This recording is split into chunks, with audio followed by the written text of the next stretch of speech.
కృప తప్ప మరొకటి లేదు. ఎందుకంటే మరి మా నాన్న పేరు పిచ్చిరెడ్డి, మా అమ్మ పేరు నాగేంద్రమ్మ. అయితే మా అమ్మ షారోన్గా మార్చబడింది.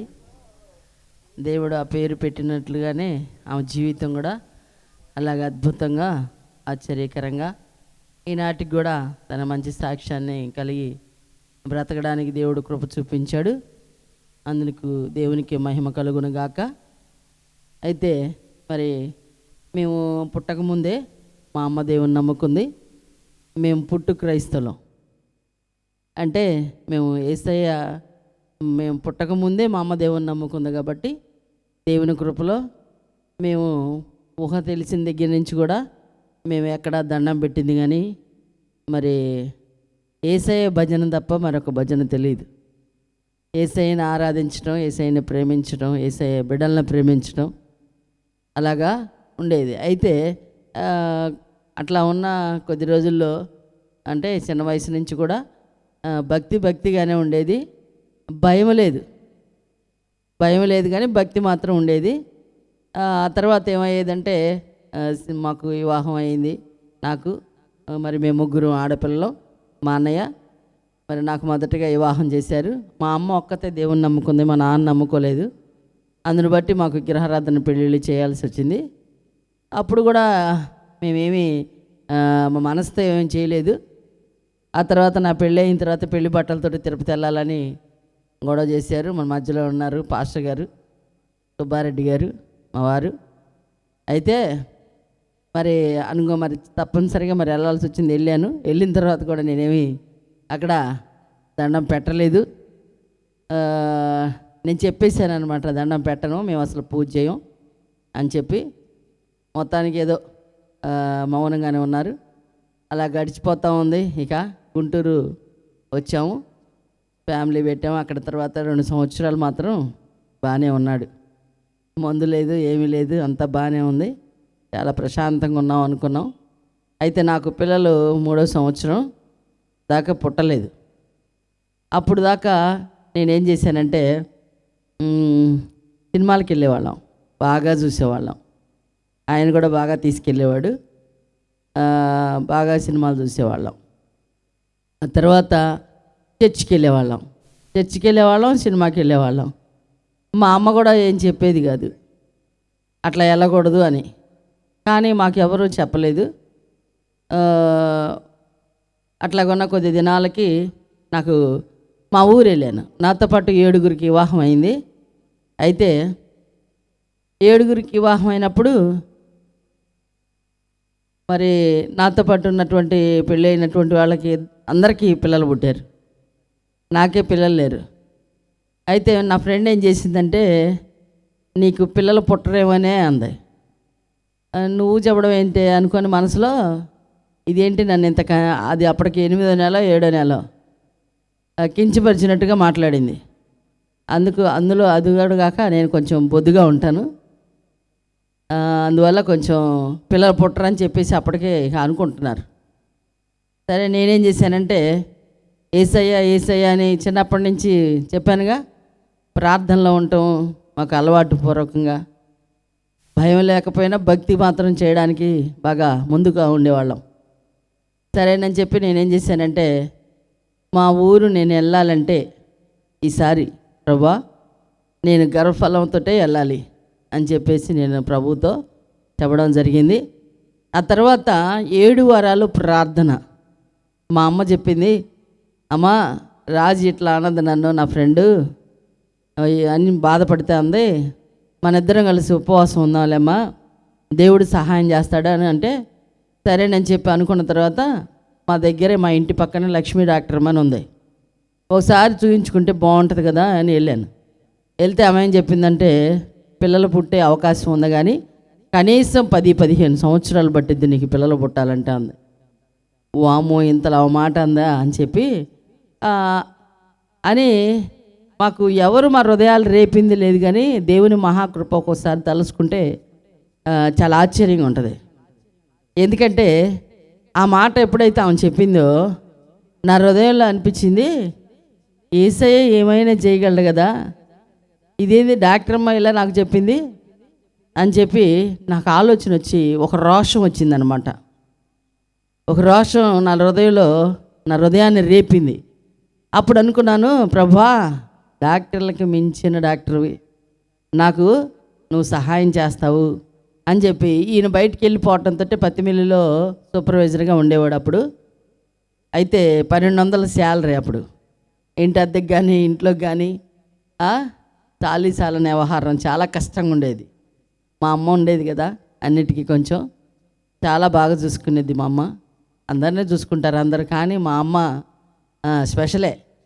అందరినీ కూడా మేము నలుగురు అయితే నలుగురిని ఒక రకంగానే చూసిద్ది, ఒకళ్ళని ఎక్కువ తక్కువ అలా ఏం చూడదు మా అమ్మ. అయితే దేవుని ప్రేమతో నింపబడినామా సంపూర్ణంగా. ఎందుకంటే మా అమ్మకి మరి వాళ్ళ పిన్ని వాళ్ళు, బాబాయ్ వాళ్ళు, వాళ్ళ పిల్లలు ఉండేవాళ్ళు. మరి అలాగే మా అమ్మ వాళ్ళ అక్కని, అన్నయ్యని, వారి యొక్క కుటుంబాలని కానీ మరి పెద్ద ఫ్యామిలీ వాళ్ళందరినీ కూడా మా అమ్మ సమాధానంగా నెమ్మదిగా అందరినీ తీసుకొస్తూ ఉండేది. అన్ని వివాహాలు చేయటం కానీ మాట్లాడటం కానీ మరి ఎంతో ప్రేమ కలిగినటువంటి ఆమె కాబట్టి మా జీవితాల్లో కూడా ఏది తక్కువ లేకుండా చూసుకుంటూ ఉండేది. మమ్మల్ని ఏమీ బాధపడినిచ్చేది కాదు. అయితే నేను కూర్చొని ప్రార్థన చేయటం ప్రారంభించాను. 7 వారాలు మా అమ్మ నేను ఇద్దరం ఉపవాసం ఉన్నాను. 7వ వారం నేను బాత్రూంలోనే ఉండి ప్రార్థన చేశా. ప్రభా నేను ఇదే లాస్ట్, ఇక నాకు వెంటనే గర్భఫలం రావాలి, 7 వారాలు అయిపోతుంది అని చెప్పి నేను ప్రార్థన చేసుకొని వస్తుంటే మా ఇంటికి వెళ్ళామంది. ఏంది ఇంతసేపు బాత్రూంలో ఉన్నామంది. నేను ప్రార్థన చేసుకుని వస్తున్నాను పిన్ని, ఇక నాకు దేవుడు గర్భఫలం ఇవ్వబోతున్నాడు అన్న. అంటే అవునా అని అంది. అవును, సరే మీ ఇంట్లో ఉండగానే నేను కన్నాను అనుకో, నీకు మంచి చీర పెడతాలే అని చెప్పాను ఆమెతోటి. అని చెప్పిన తర్వాత మేము ఇల్లు ఖాళీ చేసి వెళ్ళాం. అక్కడే నాకు ఆ ప్రార్థన ఆలకించిన దేవుడు ఆ దినానే నన్ను చూసి నన్ను జ్ఞాపకం చేసుకొని ఆ నెలలో ప్రార్థన చేసుకున్నాను, అదే నెలలో దేవుడు గర్భఫలం ఇచ్చాడు. హల్లెలూయా చెప్పండి గట్టిగా. సరే 3 నెలలు అయిపోయిన తర్వాత హాస్పిటల్కి వెళ్ళి చూపించుకుందామని అంటే మా అమ్మ అంది, పుట్టేది రాజేష్ అంది. హల్లెలూయా చెప్పండి గట్టిగా. అద్భుతంగా 3 నెలలు వెళ్ళిన తర్వాత హాస్పిటల్ వెళ్తే డాక్టర్ అమ్మ విజయ్ కుమార్ అదే చెప్పింది, గర్భఫలం వచ్చిందమ్మా అని. దేవుడు దేనినైనా చేయగలడు. మనకి ఏదైతే అసాధ్యంగా ఉంటుందో సమస్తము సాధ్యపరచగలడు. అప్పుడు నా హృదయంలో ఇక విశ్వాసం మొదలైంది. దేవుని సన్నిధిలో దేవుని కార్యాలు మనం చూడాలంటే దేవునితో సహవాసం చేస్తే దేవుడు గొప్ప కార్యాలు చేస్తాడు అని చెప్పి, ఏంటో సినిమాలకు వెళ్ళటం, చర్చికి వెళ్ళటం ఇది మంచి పద్ధతి కాదు. మనల్ని దేవుడు హెచ్చిస్తూ మరి ఆయన ఘనపరుస్తూ ఉన్నప్పుడు మనం దేవుని సన్నిధిలో వాక్యం వింటున్నాం కదా, ఇదేంటి పాస్టర్ గారు మాకు ఇంటి ఎదురుగానే మేము బయటికి వెళ్తూ ఉండగానే ఎదురయ్యేవాడు. మేము అందరం వెళ్ళేవాళ్ళం సినిమాకి, ఒకళ్ళం కాదు, మా ఫ్యామిలీ మొత్తం. అంటే మా అమ్మ రాదు, మా నాన్న రాడు, మా అన్నయ్య కూడా రాడు, మేమందరం వెళ్ళేవాళ్ళం అనమాట. మాది పెద్ద ఫ్యామిలీ, మేమంతా ఒకసాటే ఉండేవాళ్ళం. అయితే మేమంతా సినిమాకి వెళ్తుంటే పాస్టర్ గారు ఎదురైతే పాస్టర్ గారు ఎక్కడికమ్మా అనేవాడు. నా సెంటర్ దాకా వెళ్ళి వస్తామండి పాస్టర్ గారు అని అబద్ధం ఆడేవాళ్ళం. అబద్ధం ఆడిన తర్వాత మళ్ళీ లోపల బాగా బాధ వేసేది. ఆ తర్వాత మా అన్నయ్య అనేవాడు, ఆడపిల్లలు మీరు సినిమాకి వెళ్తున్నారు, వెళ్ళొద్దంటే వెళ్తున్నారు, మిమ్మల్ని సినిమా హాల్ కాడ నుంచి కొట్టి తీసుకొస్తాను అనేవాడు. అక్కడ ప్రార్థన చేసుకునేవాళ్ళం సినిమా హాల్లో ఉండి. మా అన్నయ్య కంటపడకూడదు, ఏసయ్య ఏసయ్య ఏసయ్య అని అక్కడ ప్రార్థన చేసుకునేవాళ్ళం. ఆయన కంట మేము పడేవాళ్ళం కాదు ఎప్పుడు. మహాకృప ఆయన మమ్మల్ని కొట్టేవాడు కాదు అప్పుడు. ఆ తర్వాత అట్లా జరుగుతూ ఉన్న టైంలో ఇక నాకు బాబు పుట్టాడు, రాజేష్. ఇప్పుడు ప్రార్థన చేశాడు కదా నా సాక్ష్యం కొరకు, ఆయన నాకు పెద్ద కుమారుడు. ఇదిగో ఎదురుగా కూర్చున్నాడు నా చిన్న కుమారుడు. నేను ఎక్కడున్నా లేకపోయినా నా పిల్లలిద్దరిని చూస్తే తెలిసిన వాళ్ళు రాజమ్మక్క కొడుకులు అని చెప్పేసుకుంటారు. ఎందుకంటే దేవుని మహాకృప. మా అమ్మ చెప్పేది, ప్రార్థన చేసుకోండి, మంచి పిల్లలు పుట్టాలంటే ప్రార్థన చేసుకోవాలి, అట్టా ఇట్టా అంటే, ప్రభా నా పోలికతో పుట్టాలి, మంచి పిల్లలు పుట్టాలి అని చెప్పి నేను అప్పట్లోనే ప్రార్థన చేసుకుంటుండేదాన్ని. అట్లాగే దేవుడు మహాకృప, ఇద్దరు కూడా నా పోలికలే. అందరు అడుగుతారనమాట, మీ పిల్లలు లేనట్టుంది చూసామండి అని అంటారు. అది దేవుని కృప, ఇద్దరు కూడా. అయితే పెద్ద అబ్బాయికి రాజేష్ అని పేరు పెట్టేశాం ఆయనకి చెప్పకుండానే. రెండోసారి మేము ఎక్కడ పెట్టేస్తామని చెప్పాడు, ఆయనే చెప్పాడు ముందు. ఈ రెండోసారి పుట్టడానికి కూడా మళ్ళీ ప్రార్థన ఏంటో తెలుసా? నాతో పాటు ఎంతమంది అయితే కన్నారో ఫస్ట్ వాళ్ళందరికీ పిల్లలు చచ్చిపోయారండి. ఫస్ట్ ఎవరికి లేరు. సెకండ్ టైము నేనేమనుకున్నానంటే, సెకండ్ టైము నేను ఫస్ట్ కనాలి వీళ్ళందరికంటే అని చెప్పి దేవుని దగ్గర ప్రార్థన చేసుకున్నా. రెండోసారి మరలా ఏమనుకున్నానంటే, వాళ్ళకి అబ్బాయిలు పుట్టారనుకో, మరి నాకు అబ్బాయి పుట్టకపోతే బాగోదు, అమ్మాయి అయితే తక్కువగా ఉంటుంది, అందుకని చెప్పి ప్రభువా నువ్వు రెండోసారి కూడా అబ్బాయి నీవు, అది కూడా కాక ఫస్ట్ కనాలి అని ప్రభుతో ప్రార్థన చేసుకున్నానండి. దేవుడు ప్రార్థన, మన హృదయ వాంఛ తీర్చగలిగిన దేవుడు ఖచ్చితంగా చేస్తాడు. అయితే నేను ప్రార్థన చేసుకున్నట్టుగానే వాళ్ళందరికంటే కిట్టు పెద్ద అయినా ఫస్ట్ పుట్టాడని చెప్పారు కదా. రెండోసారి అలాగ ప్రార్థన చేసుకున్నప్పుడు వాళ్ళందరికీ మా అబ్బాయి తర్వాతే నా 5-6 నెలల తర్వాత పుట్టారు వాళ్ళకి పిల్లలు అందరికి కూడా. చాలా అందరం కలిసి వారు మా ఊరు వెళ్ళినప్పుడు చాలా సంతోషంగా హ్యాపీగా నేను 2 మగపిల్లలంగా అన్నాను అని అతిశయపడేదాన్ని. అతిశయపడేదాన్ని. మగపిల్లలు ఉన్న వాళ్ళకి చాలా అతిశయంగా ఉంటుందని అంటారు, కానీ ఇప్పటికైనా అతిశయమే. దాన్ని బట్టి నేను దేవుణ్ణి స్తుతిస్తా, ఎందుకంటే నేను కోరుకున్నాను కాబట్టి. కానీ ఆడపిల్లలు అనేది అదొక సబ్జెక్టు, ఖచ్చితంగా కావాలి. నాకు చాలా టైం ఇచ్చారు, ఏం పర్వాలేదు, మీరు సుదీర్ఘంగా వినొచ్చు, నేను కూడా చెప్తాను. హల్లెలూయా చెప్పండి గట్టిగా, హల్లెలూయా. 2 పిల్లలు పుట్టాక అలాగా మళ్ళీ హాస్పిటల్ విషయం కూడా చెప్తానండి. నేను మాటికి మనకి చేతిలో డబ్బులు ఉన్నాయనో లేకపోతే చూసేవారు ఉన్నారనో చాలాసార్లు ప్రార్థన చేసుకోకుండా గబగబ పరిగెత్తుతాం, హాస్పిటల్కి పరిగెత్తుతాం. మా వదిన ఇక్కడే ఉంది, మా అన్నయ్య ఇక్కడ ఉన్నాడు. మా అన్నయ్య వదిన ఇంటి దగ్గర ఒకే చట్టు ఉంటారు కాబట్టి మా వారేమో పత్తి కొనటానికి విదేశాలు వెళ్తుండేవాడు. విదేశాలు వెళ్ళినప్పుడు నేను ఒంటరిగా ఉంటాను కదా, ఈ పిల్లలిద్దరిని హాస్పిటల్ తీసుకుని వెళ్ళాలంటే అప్పటికి రక్షణ లేదు. చూడండి దేవుడు ఎంత ప్రేమిస్తా వస్తున్నాడు. అప్పటికి ఇంకా బాప్తీసం తీసుకోలేదు. సరే నేనేమనుకునేదాన్ని అంటే, పిల్లలిద్దరిని తీసుకొని హాస్పిటల్ వెళ్తుంటే నాకు చాలా ఏడుపు వచ్చేది. ప్రభువా ఈ పిల్లలిద్దరిని తీసుకుని, వాళ్ళేమో స్కూటర్ ఉంది వాళ్ళకి, ఎప్పుడు బాగపోతే అప్పుడు పరిగెత్తుకుంటూ వెళ్ళిపోయేవాళ్ళు. నేను రిక్షాలో దిక్కులేని దానిలాగా వెళ్ళాలి పిల్లలిద్దరిని తీసుకొని. అక్కడికి వెళ్ళిన తర్వాతకి బ్యా అని ఓరు నాయన తిరణాల పిల్లలు హాస్పిటల్ కదా, ఈ పిల్లలు ఇద్దరిని తీసుకొని వెళ్ళాలి. ఇక అక్కడ కూర్చొని అక్కడ అందుకూడా కాక చిన్నోడికి పిడిసి వచ్చినాయి. ఆ డాక్టర్ గారు ఏం చెప్పారంటే, కనీసం గట్టిగా 5 సంవత్సరాల పైన మందులు వాడాలన్నారు. అక్కడ కూర్చొని ఏమి ఏడ్చాను అనమాట.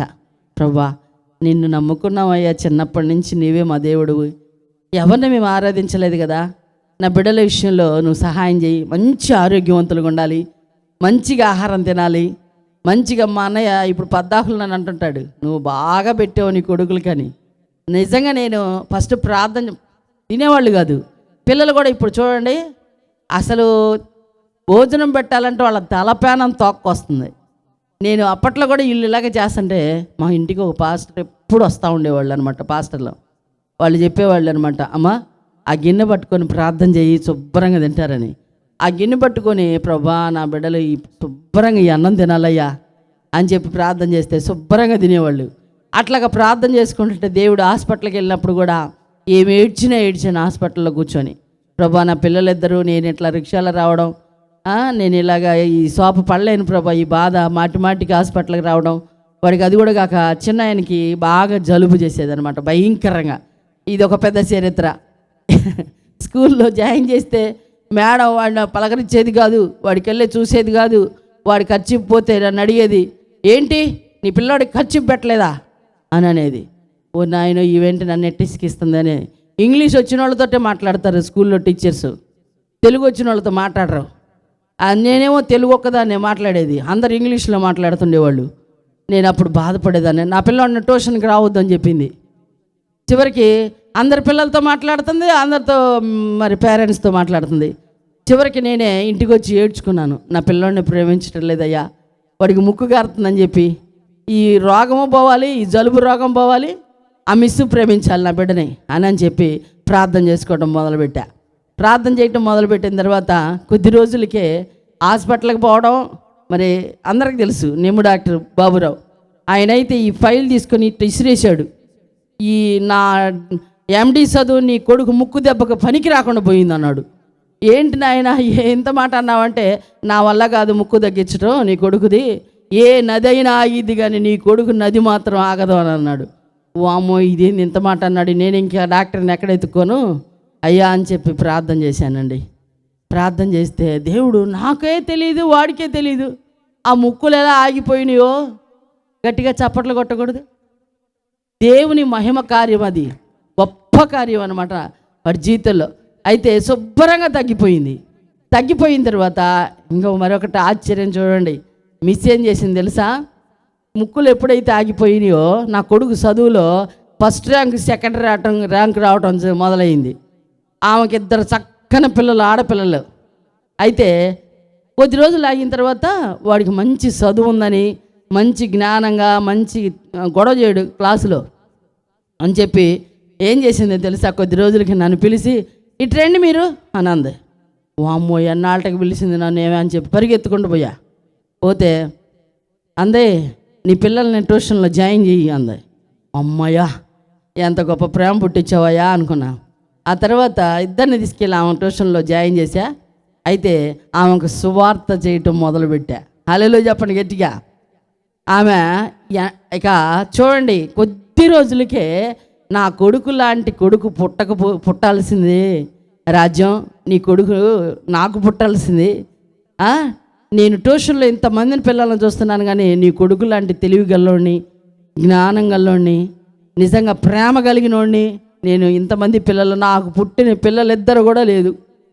నేను ఇసికిపోతున్నాను, తలనొప్పి వచ్చి పడుకున్నాను అనుకో 10 సార్లు వెళ్తాడంట, మిస్ తలనొప్పా, మిస్ తలనొప్పా అని. బాగలేదా, పడుకున్నారేంది అని అడుగుతాడంట. ఆమెకి ఇంకా మా చరిత్ర, ఆమె చరిత్ర కూడా ఫుల్ డ్రింకు. భార్యను పట్టించుకోడు, బిడ్డలను పట్టించుకోడు, భయంకరంగా తిరుగుతాడనమాట. ఇక ఆ భర్త ప్రేమ లేక ఈ పిల్లలు ఇసికిచ్చటం, కుటుంబంలో పాపం రాత్రింబగళ్ళు చదువు చెప్పడం, ఈ ఇసికిపోయి ప్రేమించేవారు లేక నా బిడ్డ పోయి అడుగుతుంటే నాకు కళ్ళంప్పుడు నీళ్ళు వస్తున్నాయి. నీ కొడుకు నన్ను అడుగుతుంటే, రాజ్యం ఎంత మంచి బిడ్డలంగా అన్నావు రాజ్యం నువ్వు అని నాకు బెస్ట్ ఫ్రెండ్ అయిపోయింది. హల్లెలూయా చెప్పండి గట్టిగా. ఆమె దేవుని నమ్ముకుంది చాలా సంతోషంగా. అయితే నేను ఇంకా రక్షణ పొందల. ఇక చర్చికి వెళ్ళటం ప్రారంభించాను. ఇక సినిమాలు అన్నీ మానేశాను. మరి గోరంటాకు కూడా పెట్టుకునేవాళ్ళం చక్కగా. చాలామంది గోరంటాకు పెట్టుకొని చక్కగా చర్చిలకు వస్తారు.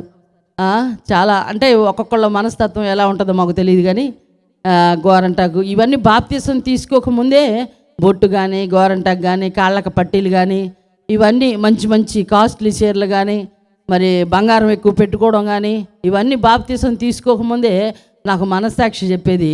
నేను పాట పాడుతూ ఉంటే, నేను పాట కూడా పాడేదాన్ని కదా అప్పట్లో. మాకు పాస్టమ్ గారు మేము పాటలు పాడమని చెప్తే మా వదిన దానికి కారణం, నేను పాట పాడటానికి. మేము పాటలు పాడేవాళ్ళం కదా, ఆమె పాడుతూ ఉండేది. ఒకరోజు ఏం చేసిందంటే పాస్టమ్ గారు మౌత్ ఇసిరేసింది. ఏంటి నేనే పాడాలా పాటలు, మీరేం పాడరా అని అంది.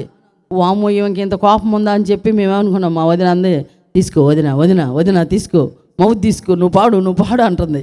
పాడు అంటే నాకేం వచ్చు మా అంటే, సరే నేను మా రిపకమ్మ ఉంది అప్పటికి దేవుని నమ్ముకున్నామే, దేవుని సన్నిధిలో ఉన్నారు. మా అమ్మను రిపకమ్మ మా ఇంట్లో ఫస్ట్.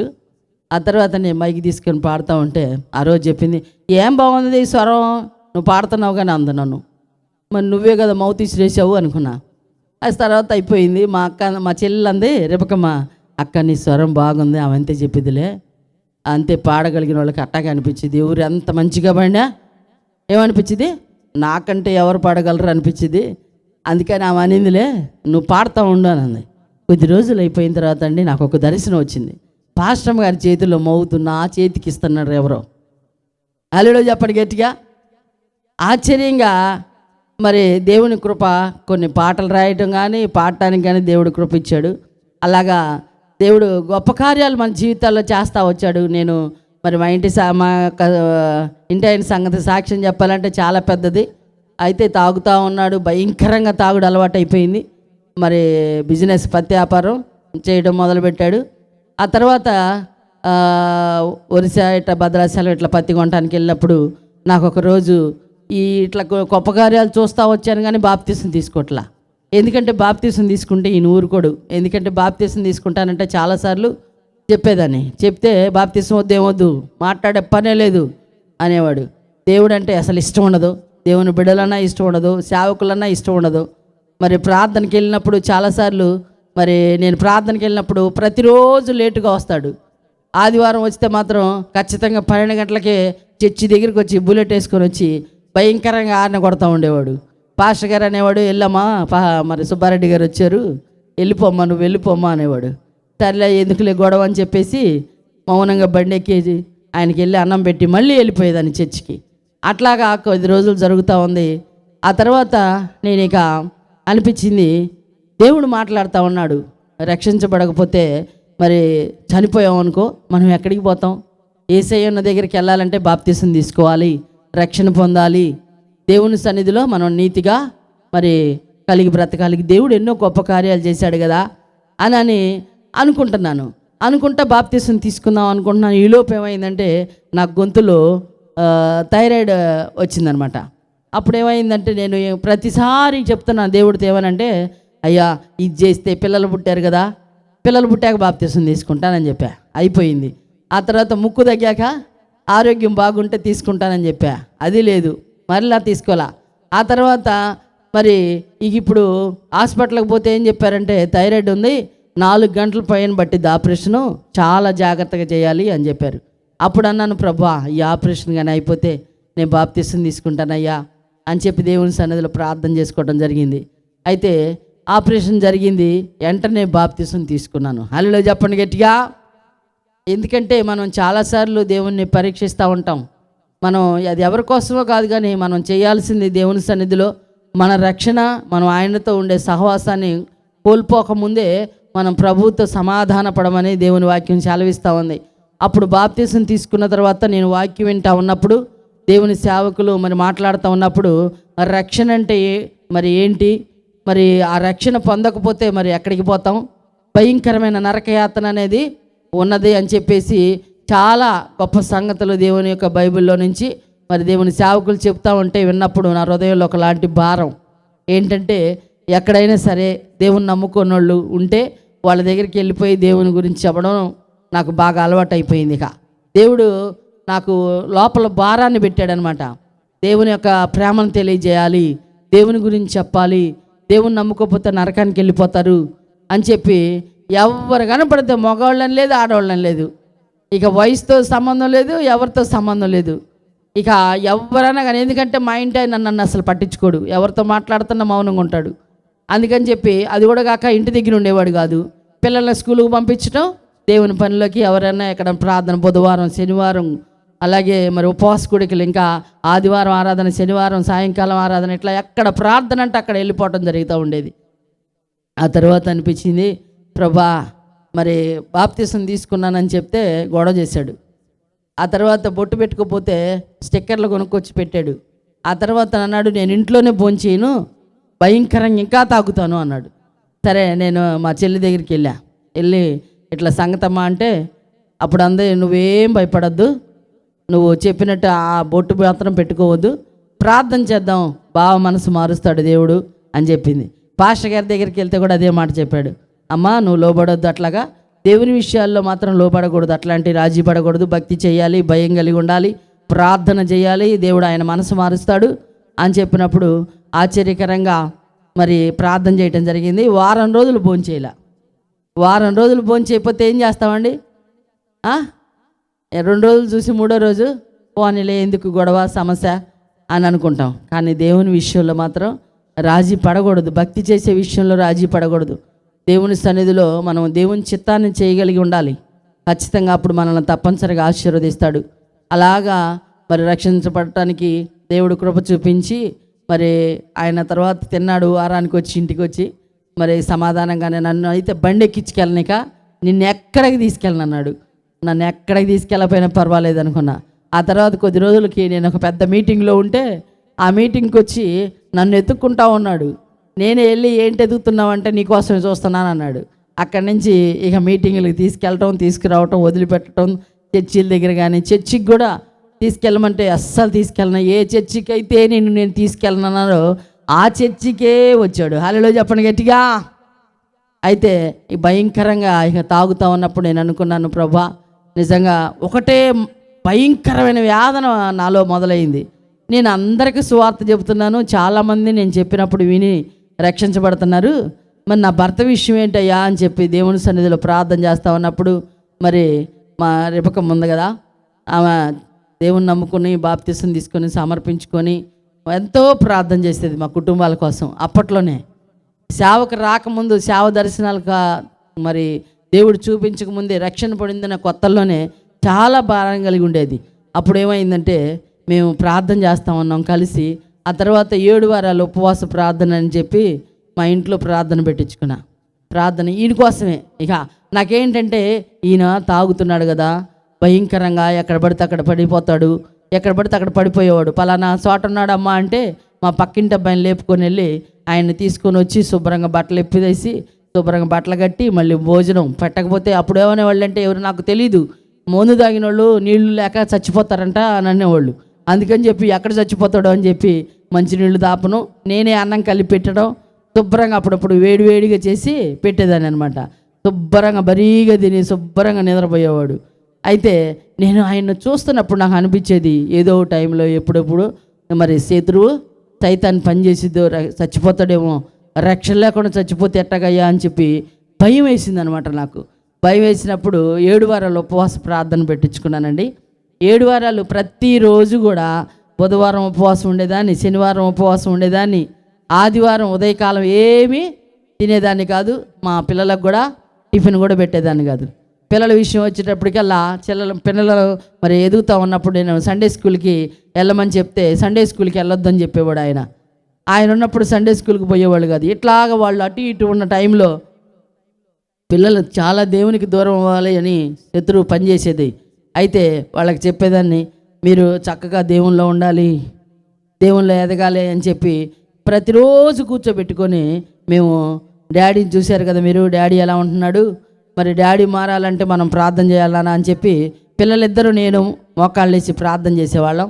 ప్రార్థన చేసినప్పుడు దేవుడు మరి చూపించాడు చాలాసార్లు దర్శనాలు అవి పిల్లలు చెప్పేవాళ్ళు అనమాట. ఆ తర్వాత కొద్ది రోజులు అలా ప్రార్థన చేస్తూ ఉన్నప్పుడు 7 వారాల ఉపవాస ప్రార్థనలో ప్రతిరోజు కూడా ఉదయం కాలం పిల్లలకి చేతులు పెట్టి ప్రార్థన చేయటం, ఈయన మీద చేయబెట్టి ప్రార్థన చేయటం, రాత్రులు పడుకున్నాక ఈయన మీద చేయబెట్టి ప్రార్థన చేసి చిలువు గుర్తులు వేయటం, పిల్లలకు కూడా చిలువు గుర్తులు మరి ప్రార్థన చేయటం, ఇట్లా ప్రతిరోజు చేస్తూ ఉండేదాన్ని. ఒకరోజు తెల్లవారుజామున 4 గంటలకే, ప్రతిరోజు కూడా 4 గంటలకు లేచి వాక్యం చదవటం, ప్రార్థన చేయటం. మరి ఇవి తప్పిపోయేదాన్ని కాదు. ఏ రోజు కూడా నేను లేటుగా లేచినట్టుగా నాకు తెలియదు. ఎందుకంటే నా లోపల భయం, ఎప్పుడు రక్షించబడాలి ఆయన, ఎప్పుడు రక్షించబడాలి అని తపన అనమాట. అట్లా ఉండేది. అలా ఉన్న టైంలో ఒకరోజు 29వ కీర్తనలో ఏముందో చూడండి ఒకసారి. 29 కీర్తనలో ఆ రోజు చదివే 7 వారాల ఉపవాస ప్రార్థన లాస్ట్ రోజు ఇది కూడా. ఆ రోజు నా వాక్య ధ్యానం అనమాట. చదవండి తొందరగా. దైవపుత్రులారా, యెహోవాకు ఆరోపించుడి, ప్రభావ మహస్యములను యెహోవాకు ఆరోపించుడి, యెహోవా నామమునకు చెందవలసిన ప్రభావము ఆయనకు ఆరోపించుడి.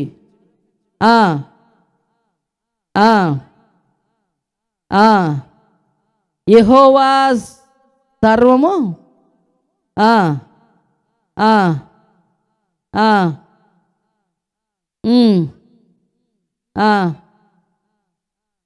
యెహోవా స్వరము బలమైనది, యెహోవా స్వరము ప్రభావం గలది, యెహోవా స్వరము దేవదారు వృక్షములను వెరచును, యెహోవా లెబానోను దేవదారు వృక్షములను ముక్కలుగా వెరచును. ఇలాగా ఈ వాక్యం చదువుతూ ఉన్నప్పుడు నా హృదయంలో అనిపించింది, ప్రభా ఈ వాక్యానికి అర్థం ఏంటి నాకు తెలియదు, కానీ నాకు ఒకటి మాత్రం అర్థమవుతుంది. లెబానోను దేవదారు చెట్లు అంటే వాక్యంలో ఇంటుండేదాన్ని, అవి చాలా హైట్గా ఉంటాయని చెప్పి. అవి అంట ఆ దేవుని స్వరం వినపడంగానే ముక్కలుగా ఇరవబడతాయంట. వాటిని ఎవరు ఇరవాల్సిన అవసరం లేదు. కానీ అంటే నాకు అనిపించింది ఆ టైంలో తెల్లవారుజామునే, ప్రభా మనిషి పాపము కూడా అంత ఎత్తుకు ఎదిగిపోయినా కూడా ఆయన మాట వినంగలోనే ఏమైపోతుంది, హృదయము మార్పు చెందింది. ఆ పాపపు హృదయం అంతా కూడా విరిచివేస్తావు నాయన అని చెప్పి, ప్రభా నా భర్తను మార్చేయని ఆ రోజు చేయబెట్టి ప్రార్థన చేశానండి. ఆ తర్వాత ఏం జరిగిందంటే దేవుని మహాకృప, ఆ రోజు రాత్రే మరి ఈలోపు మన మేరీ ఉంది కదా, చాలా సాక్ష్యం చెప్పాల్సిందే, టైం ఉంది, వాళ్ళంతా కుదరదు, టైం అయిపోతుంది, దైవ సేవకులు మన మధ్యలో ఉన్నారు. మరి వాళ్ళకున్న మన మేరీ ఉంది కదా, మన పవన్ పాస్టర్ గారు వాళ్ళ అమ్మగారు, మా బజార్లోనే వాళ్ళ ఇల్లు, మేమున్న బజార్లోనే. అయితే నేను రోజు ఆమెకు వాక్యం చెప్పాలి అని అనుకునేదాన్ని. ఏ ఒక్క రోజు కూడా నాకు సమీపంగా వచ్చేది కాదు. ఆ మహాకృప తర్వాత దేవుడే పట్టించాడు. మీ అందరికీ సాక్ష్యం తెలుసు, అందరూ తెలుసుకున్న వాళ్ళే, చాలా వరకు తెలిసిన వాళ్ళే. ఆమెను నా చేతికి పట్టించాడు దేవుడు. హల్లో చెప్పండి గట్టిగా. యెహోవా పట్టుకున్నాడు, దేవుడు పట్టుకున్నాడు. దేవుడు పట్టుకోవాలంటే మనిషిని ఆధారం చేయాలి, మనిషి మధ్యవర్తిగా ఉండాలి.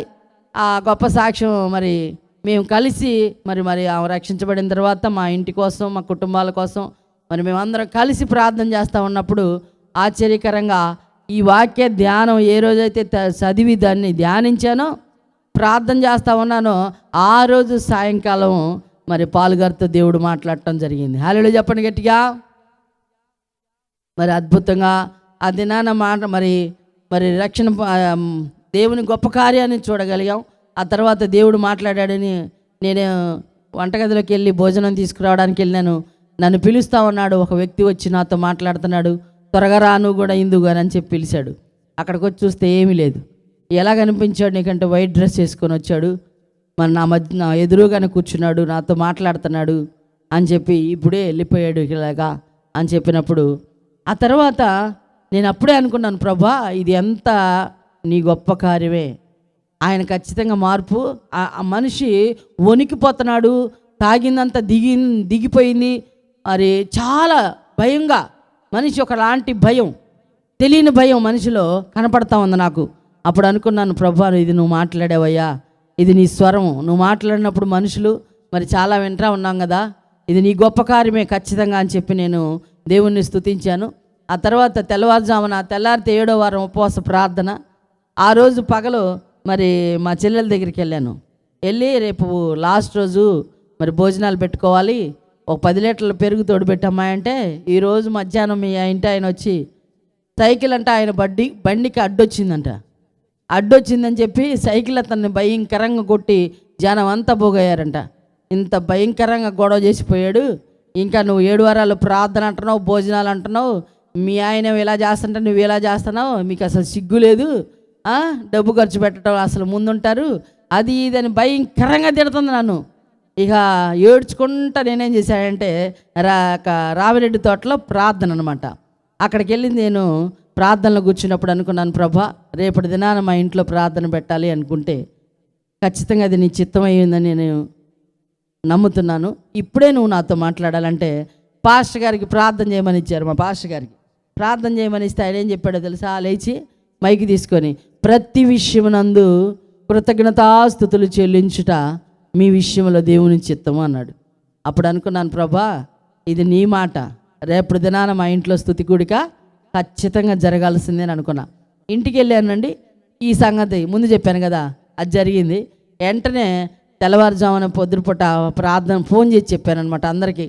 దేవుడు రాత్రి పాలుగారని దేవుడే పెట్టించాడు, దేవుడు తెలియజేశాడు పాలుగారు పెట్టమని పేరు. మన మధ్యలో ఉంది కదా పుష్పక్క, అంతేకాకుండా అక్కడ మన మధ్యలో ఇప్పుడు లేరు ఆమె యేసురాజ్యం గారు, ఆమె కూడా ప్రార్థనలో దేవుడు నేను అడిగాను అనమాట, ప్రభా నువ్వు తెలియజే పేరు నన్ను అడిగినప్పుడు పౌలు గారు అని చెప్పి దేవుడు మాట్లాడటం జరిగింది, మరి పెట్టడం జరిగిందండి. ఆయనది ఒక పెద్ద సాక్ష్యం, బోల్డ్ సాక్ష్యం ఉంది. మరి ఆ సాక్ష్యం ఇప్పుడంతా చెప్పానంటే ఈ టైంకి అంత అయిపోద్ది ఈ రాత్రి, అందుకని చెప్పి మరి నా రక్షణ సాక్ష్యాన్ని మీ ముందు ఉంచానమాట. దేవుడు మరి నా బిడ్డలిద్దరు కూడా మరి నా కుటుంబంలో మరి మా ఇంటి ఆయన సేవకు వచ్చాడు, దేవుని సన్నిధిలో బిడ్డలిద్దరు కూడా మరి దేవుని పనిలో ఎదుగుతూ ఉన్నారు. అంతేకాకుండా మా కోడళ్ళు మరి బిడ్డలు కుటుంబంగా ప్రభు సన్నిధిలో మేము ఉంటా ఉన్నాం.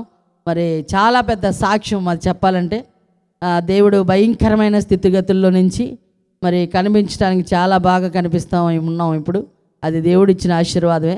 ఎందుకంటే ఎప్పుడైనా సరే నేను దేవుని సన్నిధిలో కూర్చుంటే ప్రార్థన చేసినప్పుడు ఏడుపు రాలేదనుకో, నేను అనుకుంటాను, ప్రభా ఈ గుడ్డలు ఈ బట్టలు నువ్వు ఇచ్చినయే, మంచి ఆహారం నువ్వు ఇచ్చిందే, తిరగడానికి కారు నువ్వు ఇచ్చిందే, ఉండటానికి ఇల్లు కూడా నువ్వు ఇచ్చిందే.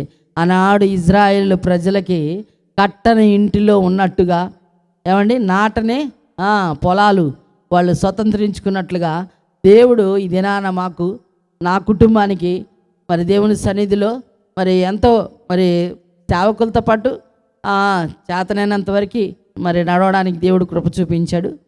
అది ఏదేమైనా సరే దేవునికి మహిమ. దేవుని పని అంటే, దేవుని కార్యం అంటే అది ఎంత ఖర్చు అయినా ఎంత కష్టమైనా ఎనుకాడేదే లేదు.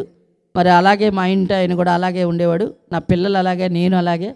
కానీ మరి ఎన్నో మార్పులు మా జీవితాల్లో భయంకరమైనటువంటి మరి శోధనలు ఎదురైనప్పటికి కూడా అయినా కూడా దేవుడు మమ్మల్ని దేనిలో కూడా విడిచిపెట్టకుండా ప్రతి విషయంలో పడిన స్థితి నుంచి, అందుకే ఇందాక పాట పాడాను కదా, పడిన వారిని లేపితివే అన్నది. దేవుడు నిజంగా పడిపోయిన మా దిక్కుమాలిన స్థితి నుంచి మరి చెప్పాలంటే చాలా పెద్ద సాక్ష్యం, చాలా పెద్ద సాక్ష్యం. దేవుడు అన్నీ మనందరికి తెలుసు చాలా వరకు కూడా. ఈరోజు నువ్వు చెప్పాలి ఆంటీ అంటే సరే రక్షణ కార్యం చెప్దాము అని అనిపించి చెప్పానమాట. మరి ఎన్నోసార్లు మరి నిజంగా నా కుటుంబం అంతా కూడా చనిపోవాల్సినటువంటి పరిస్థితి, మేము బ్రతుకుతామని నేను ఎప్పుడు అనుకోలేదు. కొన్నిసార్లు భయం వచ్చేదనమాట. అందుకే భయం వచ్చినప్పుడు ఒక దినాన ఒక పాట రాయడం జరిగింది. ఆ పాట ఈ సంవత్సరం క్యాసెట్లో పాడటం జరిగిందనమాట. ఇది చాలా కొత్త పాట అనుకుంటారు చాలామంది తెలియక. ఇది గత 12 సంవత్సరాల క్రితం రాసినటువంటి పాట. నిన్నే నమ్ముకున్నాను ఎడబాయన యేసయ్య అని చెప్పి దేవుని సన్నిధిలో ప్రార్థన చేసుకుంటా ఎన్నో అనుభవాలు దేవుడు నేర్పించాడు. ప్రార్థన చేయడం, మరి రక్షించబడిన తర్వాత మరలా పడిపోవటం. రక్షించబడ్డప్పుడైతే నా హృదయం మరి ఎంత ఉప్పొంగిపోయి, ప్రభా అందరమ్మా నువ్వెంత పాలుగానే మరి సుబ్బారెడ్డిని మార్చుకున్నావు అంటే నేను ఎక్కడికో వెళ్ళిపోయి ఇంట్లో నేనేం చేస్తుందో నాకే తెలియక ఒకరోజు టీ పొడిలో కోడిగుడ్డు కొట్టేశా. ఎందుకంటే మరి ఇంట్లో మాట్లాడటం కూర్చోవటం అలాంటివి ఏం జరిగేవి కాదు. డబ్బులైతే పుష్కలంగా ఇచ్చేవాడు, ఎంతైనా ఖర్చు పెట్టుకొని ఇష్టం అనేవాడు. కానీ ప్రాంగంగా మాట్లాడటం, టయానికి ఇంటికి రావటం నా లైఫ్లో మరి కొద్ది రోజులు చెప్పవచ్చు అనమాట, రోజులు లెక్కేసుకోవచ్చు ఒకవేళ. అయితే అలాంటిది దేవుడు ఎప్పుడైతే దర్శించాడో మరి సాయంకాలం 8 గంటలకే ఇంటికి వస్తున్నాడు. బయటికి వెళ్ళి ఫోన్ చేస్తున్నాడు. నేను ఫోన్ చేస్తే 10 సార్లు కాదు, 20 సార్లు కాదు, ఒక్కోసారి అనిపించేది ఫోన్ ఎత్తకపోతే చచ్చిపోదాం అనిపించేది. ఇవి ఇక బోళ్ళంత చరిత్ర ఉంది చెప్పాలంటే. ఏదేమైనా దేవునికి మహిమ. ఎందుకంటే ఇలాగ మేము బ్రతుకున్నామంటే కేవలం ఆయన మహిమ. ఫోన్ ఎత్తకపోతే మెంటల్ వచ్చేది, ఫోను ఎత్తకపోతే అయ్యో ఏమైపోయాడో అనిపించేది, అసలు నేనే చచ్చిపోతే బాగుండు అనిపించేది. అలాంటి పరిస్థితుల్లో మేము బయటికి వెళ్ళి ఫోన్ చేసి నీకేమైనా కావాలా అంటే ఎలా ఉంటుందండి? స్త్రీలైన బిడ్డలకి భర్తలు బయటికి వెళ్ళి నీకేదైనా కావాలా, లేదా మనం ఇద్దరు వెళ్ళి బజార్కి వెళ్ళి ఏదైనా కొనుక్కొచ్చుకుందామా అని అనేవాడు. నీకేమన్నా కావాలా, ఇప్పిస్తారా అని అనేవాడు. వామ్మో ఇదేంటి ఇంత మార్పా, ఇంత యేసయ్య మార్పు అలాగుంటుందండి. అలాంటి ప్రేమ దేవుడు అలాంటి కృపించి మరి మరలా ఆ సంతోషం కొద్ది రోజులే, ఆ తర్వాత మరలా పడిపోయాడు. ఎందుకంటే ఫ్రెండ్స్, లోదరన్స్, ఆర్సీఎం ఫ్రెండ్స్ ఎక్కువ, వాళ్ళు మరలా శుభ్రంగా దించేశారు. ఆ తర్వాత మహావేదన, భయంకరమైన వేదన పడాల్సి వచ్చింది. పిల్లల తల్లులు కాళ్ళు పట్టుకొని ఆయన బతిలాడుకున్న ఎన్నో పాటలు దేవుడు ఇచ్చాడు. ప్రతి పాట ఆయన గురించే రాసుకోవటం జరిగింది. ప్రతిదీ కూడా దేవుడు ఆశ్చర్యకరంగా మరలా అందరి ప్రార్థన, సేవకుల ప్రార్థన, నా తల్లి ప్రార్థన, మా అన్నయ్య ప్రార్థన, అందరి బిడ్డల ప్రార్థన, నా కొడుకు సేవకు రావాలంటే అసలు సేవ చేయను దున్నపోతులాగా ఉన్నాడు వీడు, కష్టపడేదైనా చేయొచ్చు కదా, ఈ సేవను ఒకటి మొదలుపెట్టారు అని అంటారు, నేను మాత్రం సేవ చెయ్యను అని అడ్డం తిరిగాడు. అడ్డం తిరిగితే ప్రభా నా బిడ్డకు చూపించిన దర్శనాలు నువ్వు నెరవేర్చాలంటే వాడికి నువ్వు పట్టుకో, వాడితో నువ్వు మాట్లాడయ్యా అంటే వాళ్ళ నాన్న శవం, వాళ్ళ నాన్న అంటే మహాప్రేమ, పెద్ద కొడుకు బాగా, చిన్న కొడుకు కూడా ప్రేమే కానీ ఆయనకి ఇంకా, ఎందుకంటే కొన్నిసార్లు ఆయన పరిస్థితులు చూసి ఈయన కొంచెం బాధపడేవాడు, ఇంకా డాడీ ఎందుకు తెలుసుకోలేకపోతున్నాడు అని. పెద్ద ఆయనేమో ఎత్తుకొచ్చుకునేవాడు, రాత్రులు ఏ లాడ్జీలో ఉన్నాడా మా నాన్నని, ఈ లాడ్జీలో ఈరోజు తీసుకొస్తే రేపు ఆ లాడ్జీలో ఉండడు, వేరే ప్లేస్ మార్చేస్తాడు, అందుకని చెప్పి మళ్ళీ ఆ లాడ్జీకి వెళ్ళి తీసుకొచ్చుకునేవాడు. ఇక 2 అయ్యేదా 3 అయ్యేదా ఆయన వెంటబడి తిరుగుతూ ఉండేది, తీసుకొని వచ్చేవాడు. అలాంటి ఆయనకి ఏం చెప్పాడంటే దేవుడు, నా సేవగా నువ్వు చేయకపోతే మీ నాన్న పెట్టెలో కనపడుతున్నాడు అని చెప్పి చూపించాడంట. నేను చేస్తానయ్యా నీ సేవ అనగానే ఆయన మాయబుచ్చేవాడంట. అప్పుడు పెట్టెలో నుంచి లేచి తిరుగుతున్నట్టు కనపడేదంట. కొద్ది రోజులకు మళ్ళీ నేను చేయను అని అడ్డం తిరిగేవాడు, వెంటనే మళ్ళీ బాక్సులో కనపడుతుండేదంట బాడీ. మరి ఇలా చెప్పుకుంటూ పోతే చాలా ఉన్నాయి. దేవుడు ఆయన ఆశ్చర్యకరుడు, ఆయన సమస్తం చేయగలిగిన దేవుడు కాబట్టి గొప్ప కార్యాలు చేసి నిజంగా మా పడిన స్థితి నుంచి లేవనెత్తి దేవుని పరిచర్యకు వచ్చినట్లయితే నాకు ఇష్టం ఉండదు, అందుకే నేను ఇవన్నీ కూడా చెప్పలేదు. చాలా దేవుని కార్యాలు చేయడానికి కొన్నిసార్లు ఇలా చెప్పినప్పుడు కూడా వాళ్ళకి మంచిగా వినే వాళ్ళకి మరి ఎంకరేజ్గా ఉంటుందని చెప్పొచ్చు. కానీ దేవుని పని చేయడం, దేవుని ఆశీర్వాదం అనుభవించడం అంటే మనం ఎప్పుడైతే మనకి ఇచ్చిన దాన్ని దేవుని కొరకు ఖర్చు అవుతామో, ఒకే మాటలో చెప్తున్నా, దానికి వాక్యం నెరవేరాలంటే నువ్వు 1 వంతు ఖర్చు పెడితే 9 ఏమంటున్నాడండి మనల్ని దేవుడు ఆశీర్వదిస్తాడు. ఎంతైతే ఖర్చు పెడతావు దానికి 100 అంతల ప్రతిఫలం మనం తప్పనిసరిగా చూస్తామన్న దానికి రుజువు, సాక్ష్యం వాక్యం నెరవేర్చబడటం మా జీవితంలో నెరవేర్చబడింది. అందుకే ఇంకెన్ని చెప్పినా తక్కువే. ఇది ఒక్కటే మీరు గ్రహించాలి, మేము దేవుని కొరకు ఖర్చు అయింది కొంచెం అయితే దాన్ని 100 అంతలుగా చూస్తున్నాం. హల్లెలూయా చెప్పండి గట్టిగా.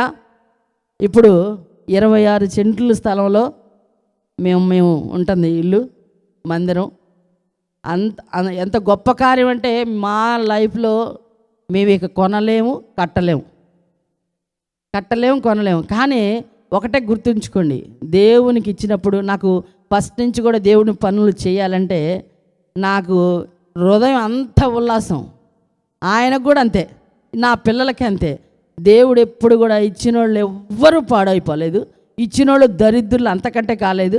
మరి దానిని బట్టి మన జీవితాల్లో నేర్చుకోవాల్సింది ఏంటంటే దేవుని పనిని ఆసక్తికి చేయటం చాలా మంచిది, ఆశీర్వాదం. ఏమి మనం ఇంకా చెప్పుకుంటే మనం రోజు వాక్యం వింటున్నాం, వినండి, చక్కగా దాన్ని మరి ధ్యానించండి, అనుసరించండి, దాని ఆశీర్వాదం తప్పనిసరిగా అనుభవించాలి. ఎంత అనుభవించినా దేవునికి ఇచ్చే దాంట్లో మనం సరిగ్గా లేకపోతే ఏది కూడా మనం అనుభవించలేం, దాని ఫలం కూడా మనం చూడలేం.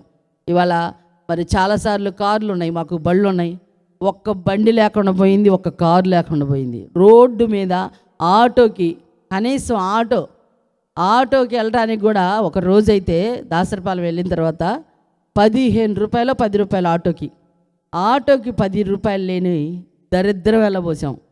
దానికి కూడా కారణం చెప్తానండి. మేము ఒక్క మాట చెప్తాను, మేమేంటో తెలుసా, నేను ఇంత దరిద్రాన్ని రమ్మని దేవుణ్ణి కోరుకున్నాను అనమాట. ఎందుకంటే లక్షల రూపాయలు, కోట్ల రూపాయలు మరి ఇతరుల సొమ్ము మా దగ్గర ఉన్న మాది కాదు, కానీ చేతి నిండా డబ్బు కనపడేది. కానీ దేవునికి దూరం అయిపోతున్నాం, నా బిడ్డలు దూరం అయిపోతున్నాడు, నా భర్త దూరం అయిపోతున్నాడు. అప్పుడు అడిగాను దేవుణ్ణి, ప్రభా ₹1 లేకుండా దరిద్రులను చెయ్యి, ₹1 లేకుండా దరిద్రులు అయిపోవాలి, అప్పుడైనా నీకు లోబడాలి నా పిల్లలిద్దరు, నా భర్త అని చెప్పి దేవుని సన్నిధిలో అడిగినప్పుడు కరెక్ట్గా నా పిల్లలు పాడవుతారేమో, ఇక ఈ సొమ్మంతా ఉంటే ఈ భయంకరమైనటువంటి ఎక్కడ పడితే అక్కడ డబ్బు ఉండేది, మరి బళ్ళు ఉండేవి, మరి కార్లు ఉండేవి. కానీ అన్నీ బళ్ళు పోయినాయి, కార్లు పోయినాయి, మొత్తం ఫ్లాట్లు పోయినాయి, ఉన్న పొలం పోయింది, ఏమీ లేదండి. కనీసం ఆటోకి 10 రూపాయలు కూడా లేని దరిద్రత. ఆ దరిద్రత అనుభవించటం నేను ఎప్పుడు అనుభవించలేదు. నేను అడిగాను, ప్రభుని అడిగా, అందుకే దీనిలో రాసింది, ఈ పాటలో రాసింది అదిగే. ఇక నేను అడగలేనయ్యా మరలా ఇవ్వమని, కానీ నువ్వు ఇచ్చే దేవుడివి, అది నాకు తెలుసు, అందుకని చెప్పి నేను అడగను అని చెప్పి దేవుని సన్నిధిలో ప్రార్థన చేసినప్పుడు ఈ పాట రాయటం జరిగిందనమాట. దేవుని కాళ్ళు పట్టుకొని, దేవుడు మహాకృప, ఏదైతే కోల్పోయామో, ఏదైతే మేము మరి మాకు దూరం అయిపోయిందో, నేను దేవుని దూరం చేయమని అడిగా.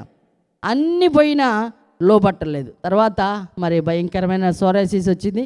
ఆ సోరియాసిస్లో దేవుడు అద్భుతంగా ఆయన్ని సంపూర్ణంగా ప్రతి ఒక్కరిని అనేవాడు, నీ తాట తీస్తానరా అని. శుభ్రంగా 7 సార్లు ఆయన తాట తీశాడు దేవుడు. 7 సార్లు తాట తీసి శుభ్రంగా కూర్చోబెట్టి దేవుని సన్నిధిలో ఇవాళ దేవుని సేవ చేయడానికి మరి పరిగెత్తుదా అన్నట్టు పరిగెత్తడం నేర్పించాడు ఆయనకి దేవుడు. అంతకంటే సంతోషం ఇంకోటి ఏమీ లేదు. పిల్లలు సేవలో ఉన్నారు, నా భర్త సేవలో ఉన్నారు. అదంతా కూడా దేవుని కృప. ఇవాళ మరి చాలాసార్లు ఏడ్చాను, కావాలని కాదు కానీ, అనుభవించాలని కాదు కానీ, ప్రభా నేను నమ్ముకొని దరిద్రంగా బ్రతకడం, ఈ దరిద్రాన్ని నేను భరించలేనయ్యా, అమ్మో ఇంత భయంకరంగా ఉంటుంది ఆ దరిద్రం అంటే అని అనిపించింది అనమాట. దేవుడు ఆశ్చర్యకరంగా వాటి అన్నిటి నుంచి కూడా ఏడిపించి సమృద్ధైన ఆశీర్వాదాన్ని కుమ్మరించాడు. హల్లెలూయా చెప్పండి గట్టిగా. ఆ పాట పాడి దేవుని నామాన్ని కనపరిచి ఈ సమయాన్ని దేవుని సేవకులకు అప్పగిస్తాను. మరి మధ్యలోకి వస్తూ ఉన్నారు మరి కానుకలు పట్టేవారు. మరి నమ్మకంగా చేయండి. ఏ పని చేసినా మనం నమ్మకంగా చేయాలి. అది వెనక ముందు ఆలోచించబాకండి. చాలా ఆశీర్వాదం. దేవుని సేవకులు ఎందుకు చెప్తారు అని అంటే, అది నష్టపోకూడదు, దరిద్రులు అవ్వకూడదు. ఒకటి నష్టపోవడం జరిగింది, ఒకటి దరిద్రులు అవుతాం. దేవునికి ఇచ్చే దాంట్లో మనం చేయకపోతే దరిద్రత అంటే ఆత్మీయ స్థితిని కోల్పోవటమే దరిద్రత. నువ్వు ఆర్థికంగా ఎంత కలిగి ఉన్నా ఆత్మీయ స్థితిలో దరిద్రత. ఎందుకంటే నీ మనస్సు సరైనటువంటి విధానంలో లేదు కాబట్టి. దేవునికి ఇచ్చే మనసు లేనప్పుడు దరిద్రులమే. అందుకని చెప్పి దరిద్రులు అవ్వకూడదు, దేవుని ఆశీర్వాదాన్ని కోల్పోకూడదు. దేవునికి ఇచ్చినటువంటి వాళ్ళు ఎవరు కూడా పాడైపోలేదు. నీతిమంతులు అన్నాడు కూడా భిక్షమెత్తట నేను చూడలేదని ఉంటుంది బైబిల్లో. నిజంగా ప్రతి విషయంలో కూడా నమ్మకంగా ఉండండి. ఈ దేవుని సన్నిధిలో దేవుడు ఆశీర్వదిస్తాడు. ప్రభు రాకడ సమీపంగా ఉంటుంది. మనం దేనికోసమో పోరాటం అవసరం లేదు కానీ మన ఆత్మల ప్రభు సన్నిధిలో స్థిరంగా ఉంచుకోవడానికి పోరాడండి. అందుకోసం ప్రభువును బతిలాడుకోండి. భయంతో కూడిన భక్తిని అనుసరించి దేవుని సేవకులు చెప్పినటువంటి మాట, మరి ఒక మాట నేను మొన్న మధ్య చదివాను నిన్న. ఆ మాట ఏంటంటే, ఒక ప్రవక్త అంటుంటాడనమాట, నా మాట మీరు విని ఎడల దేవుడు మీ మాట వింటాడు అని. హల్లెలూయా చెప్పండి గట్టిగా. ఎవరి మాట వినాలంట? దేవుని ప్రవక్త అంటుంటాడు, నా మాట మీరు విని ఎడల దేవుడు మీ మాట వింటాడు. మనం ప్రార్థన చేసినప్పుడు మన దేవుడు మన మాట వినాలి అంటే మొదటిగా ఎవరి మాట వినాలి మనం? చెప్పండి. సేవకుల మాట. ప్రవక్త చెప్తాడనమాట, నా మాట మీరు వినండి, మీ మాట దేవుడు వింటాడు. మీ మాట దేవుడు వింటాడు. దేవుడు మీ మాట వినాలంటే మనం మొదటగా ఏం చేయాలి? సేవకుల మాట వినాలి. ఆనాడు ప్రవక్త చెప్తుంటాడు అన్నాడు ప్రజల ఎదుటికి వచ్చి, నా మాట మీరు వినండి, దేవుడు మీ మాట వింటాడని. అందుకని చెప్పి మనం దేవుని సేవకులు చెప్పే ప్రతి మాట కూడా మన హృదయంలో బహు జాగ్రత్తగా భక్తి భయం కలిగినటువంటి వారమై జీవిద్దాం.